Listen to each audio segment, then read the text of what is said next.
Okay. Not too shabby for a first attempt. Yeah, I wasn't originally going to use this. I was just going to sell it on or scrap it.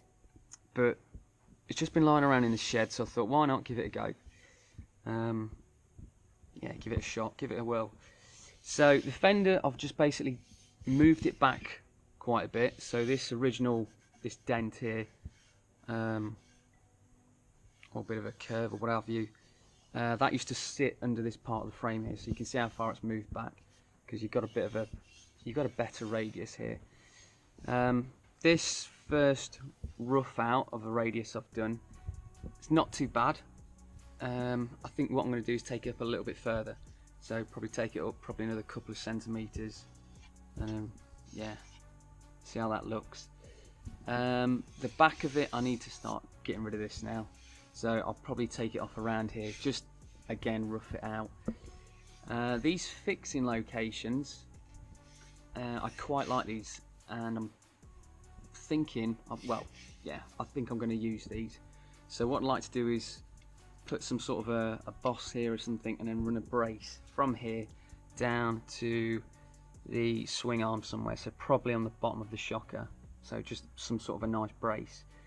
And then because the bike has a swing arm, I'll need to mount that fender to the swing arm, because obviously it's going to move up and down, so it has to be independent from the frame, if that makes sense. So I'm going to need a brace here, and then on the back of the fender as well, probably mount one here down to the swing arm, I think.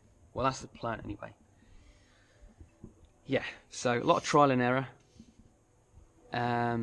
See what we can do.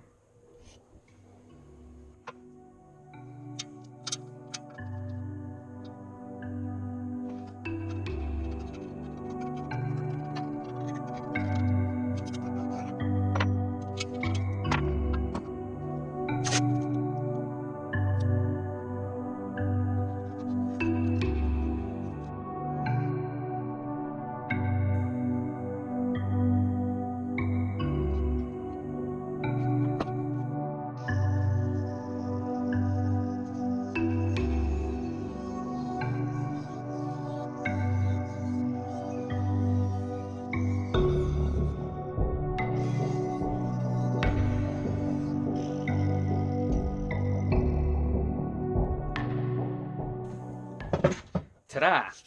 Right, okay, so really happy with that. It's coming out, well, it's starting to look like a really good fender, to be fair.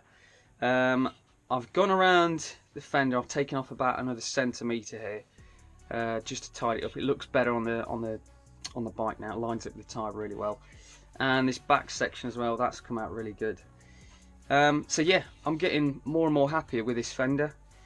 I have gone ahead, I've taken out some of the ribs that were lining the inside of it, so they were quite thick and robust, because obviously this fender used to be quite a large fender. So I've taken them out, I just had to drill them out. It's still holding its rigidity, sorry. So yeah, I'm not too fussed about that. The only issue I've got at the minute is this little dimple here. So when this is sat on the tyre, there's a bit of a, well, you can see there, it's just kind of rubbing on the tyre slightly. So what I'd like to do is cut this out and weld in a patch piece. So I'd like to have a go at that there. I've also got where the chain kind of aperture was, so this kind of, how can I say, push back into the fender. Now because I've pulled the fender up a bit, I don't actually need this, it's not required. So I'd like to have a go at welding in a patch piece there. I've never done this before, so we'll see how it goes. I'm not too fussed about this bit, because I think I can do that pretty alright. This bit, however, I'm a bit more concerned about. We'll see how we go. But I'm not looking for perfection, to be honest with you. The style of the bobber I'm going for, I'm not looking for a showroom appearance. You know, I'm I'm not aiming towards a rat kind of look, but something probably a bit raw, should we say. Yeah, so see how we get on.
Right, so these little divots or these little holes,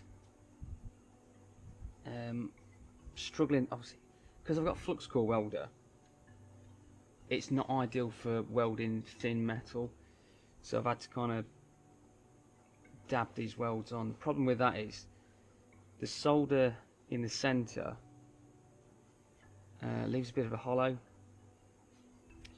So what I think I'll do is just grind all this down and then probably lay a solid weld across the top of it, so continuous weld.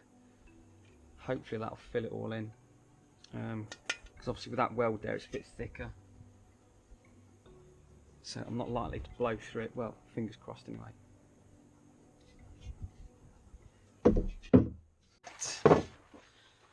Okay, so I've abandoned that. It's raining outside as well. So, right, okay, so I've had a go at laying down a continuous bead of weld, and as you can see, I've just blown a hole through it.